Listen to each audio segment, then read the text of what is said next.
प्रयास करेंगे ये सभी कि आपको संतुष्ट करके ही जाए। तो प्रभु का जन्म हो गया, चारों तरफ खुशियां छाई हैं। धीरे धीरे चारों पुत्र बड़े होते हैं। महाराज दशरथ की खुशी का ठिकाना नहीं है। कुटुंब चले तो राजा को बड़ी खुशी हो, सारी प्रजा प्रसन्न है, तीनों माताएं बड़ी प्रसन्न हैं।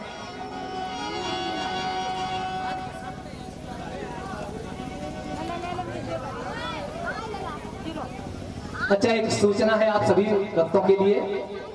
वैसे तो अधिकांश जगह निमंत्रण पहुंच चुके हैं और जो भी कथा सुनने आ रहे हैं वो सब भगवान की प्रेरणा से निमंत्रण में ही आ रहे हैं। लेकिन आपसे निवेदन है, हमारे जो यजमान हैं उन्होंने कहा है कि भंडारे के दिन 1 तारीख को आप सभी लोग भंडारे में अवश्य पधारें।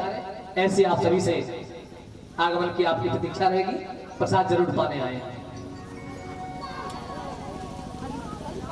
सज्जनों, स्वामी सुखदेव जी कहते हैं, राजन परीक्षित, अब वो समय आया जब राक्षसों के अत्याचार बढ़ रहे हैं, ऋषियों के यज्ञ राक्षस पूरे नहीं होने दे रहे। एक दिन की बात है, प्रभु तरह तरह की बाल लीलाएं दिखाते हैं, मां को प्रसन्न रखते हैं। महाराज दशरथ आसन पर बैठे हैं, तभी किसी ने कहा कि गुरु विश्वामित्र आ रहे हैं।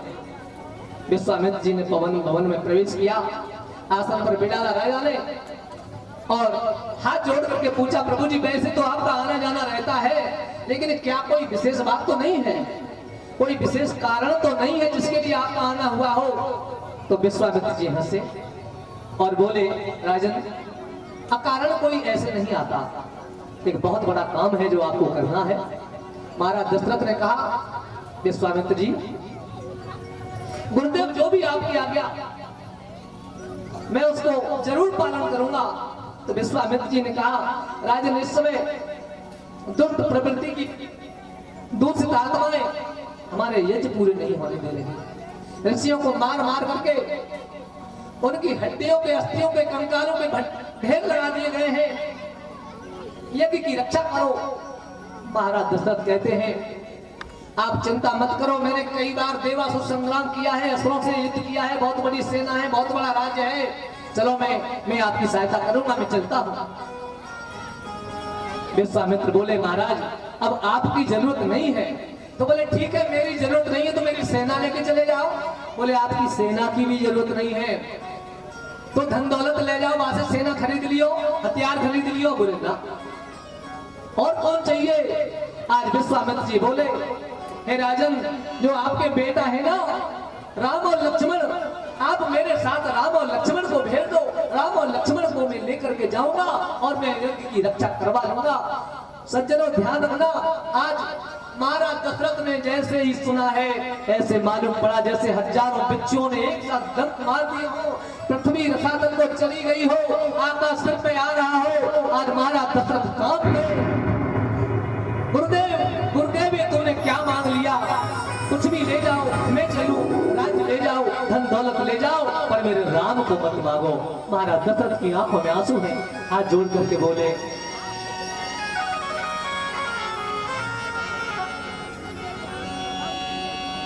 कि मुनि तुम मेरे प्राण प्यारे न मांगो, मुनि तुम मेरे प्राण प्यारे न मांगो, मुनि तुम मेरे प्राण प्यारे न मांगो, गुरु तुम मेरे प्राण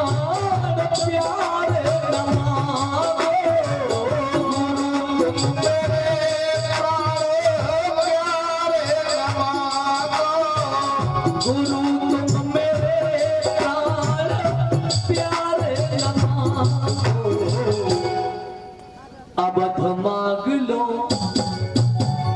अबध मांग लो, पर राम प्यारे न मांगो, अबध मांग लो, पर राम प्यारे न मांगो, मुनि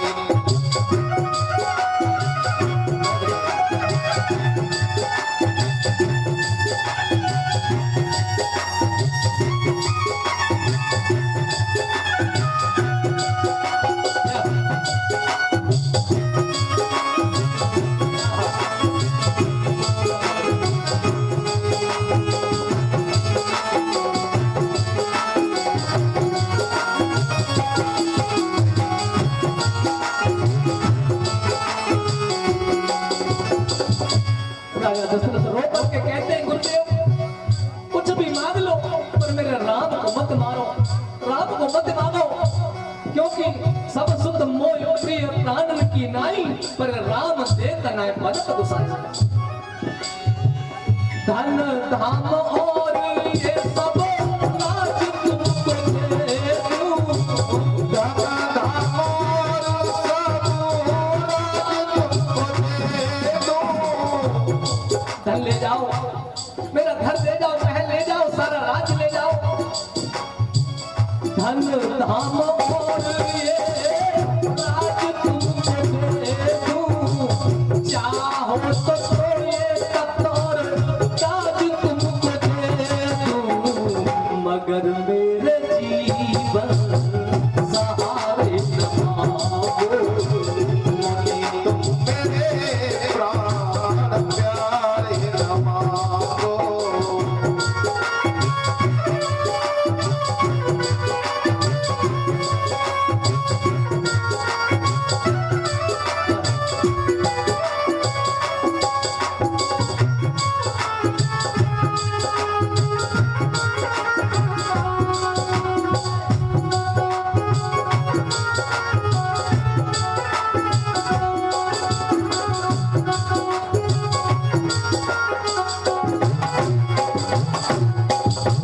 गुरुजी, तुम्हें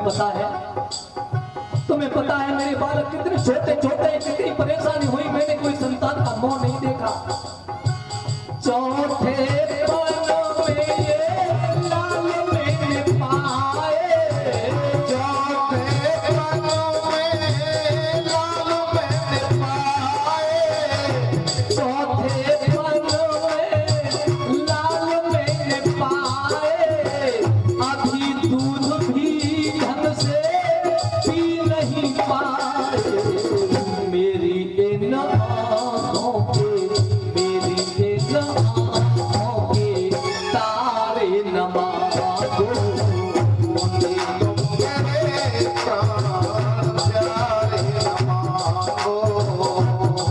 तुम मेरे प्राण प्यारे न मांगो, मोनी तुम मेरे प्राण प्यारे न मांगो, अबध मांग लो परिणाम प्यारे न मांगो, अबध मांग लो परिणाम प्यारे न मांगो, अबध मांग लो परिणाम प्यारे।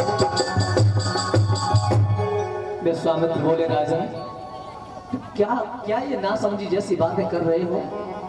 तुम्हारे बालक छोटे देखने में जरूर है, लेकिन जो तेजस्वी होते हैं उनकी उम्र नहीं देखी जाती।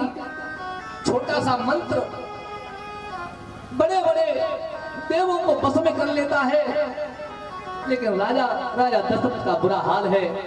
बोले गुरुदेव थोड़ा तो विचार करते कि बिन विचारे कि तुम आज गुरुवर और मुझसे रघुबर मेरा मांग बैठे। थोड़ा विचार करते, बिन विचारे कि तुम आज गुरुवर मुझसे रघुबर मेरा मांग बैठे, और कैसे दे दूं, कैसे दे दूं, और कैसे दे दूं तुम्हें राम अपना, सुख का सरवर मेरा मांग बैठे, बिन विचारे कि तुम आज गुरुवर मुझसे रघुबर मेरा मांग बैठे। नहीं दे पाऊंगा, नहीं दे पाऊंगा। सज्जनों, राजा बेहोश से हुए जाते हैं। गुरु विश्वामित्र ने जब राम के गुणों का बखान किया, राजन अज्ञान मत बनो, अरे अरे इसी काम के लिए तो तुम्हारे राम का अवतार हुआ है, यही काम तो इन्हें करने हैं। स्वामी सुखदेव जी कहते हैं, राजन परीक्षित आज इस प्रकार समझा बुझा करके और विश्वामित्र जी राम और लक्ष्मण को अपने साथ ले चले हैं। राम ने यज्ञ की रक्षा की है, मारीच को दंड दिया है, सुबाहु और ताड़िका का उद्धार करने वाले प्रभु आगे बढ़े। एक पत्थर की शिला पड़ी हुई है, प्रभु के पद की रज से वो सुंदर स्त्री के रूप में परिवर्तित हो गई, जो गौतम ऋषि की नारी अहिल्या है। जय जयकार करती हुई चली गई है। सज्जनों, प्रभु राम इन कामों को कर रहे थे। उसी समय के राजा है, मिथिला के राजा है, जिनका नाम है शीरध्वज जनक। महाराज जनक के एक बेटी है जिनका नाम है सीता। देखो सीता के कई नाम है, एक जानकी, वैदेही, मिथिलेश कुमारी और सीता। वैदेही उन्हें इसलिए कहा गया कि महाराज जनक विदेह है, तो विदेह की बेटी वैदेही हो गई। राजा को जनक कहा जाता है, जनक उनकी पदवी है, नाम था शीरध्वज, तो जनक की बेटी होने से जानकी हो गई। मिथिला के ईश राजा मिथिलेश जनक जी हैं, उनकी बेटी है तो मिथिलेश कुमारी हो गई, लेकिन उनका नाम सीता क्यों पड़ गया? आप लोग जानते हैं कि कन्या का जन्म कैसे हुआ था? जब राजा और रानी ने मिलकर के सोने का हल चलाया और सोने के हल की फारी की नोक जाकर के घड़े से टकराई, उस घड़े में से कन्या निकली। संस्कृत के अनुसार हल की फारी को संस्कृत में सीत कहते हैं और अपत्यर्थ संतान को जन्म देने के कारण अयाद्यतस्तापा स्त्री प्रत्यय है, टाप टाप से आज मिल गया सीत में, तो सीता नाम पड़ गया, इसलिए उनको सीता कहते हैं। बोले सीता मैया की। एक दिन सीता ने खेले खेल में सफाई करते समय भगवान शिव के भारी से धनुष को एक उल्टे हाथ से ही उठा करके दूसरी जगह रख दिया। महाराज जनक को पता चला, पूछा किसने किया है? मां ने कह दिया, रानी ने बता दिया कि सीता ने किया है। तो महाराज ने सोच लिया मेरी बेटी विवाह योग्य है, तो विवाह भी ऐसी जगह ही किया जाए जो इतना बड़ा योद्धा, इतना बड़ा वीर हो। सज्जनों, अपनी बेटी का विवाह करो तो ये चीजें बहुत ध्यान से देखनी चाहिए। कई बार हम लोग पैसे के बल पे अपनी बेटी की शादी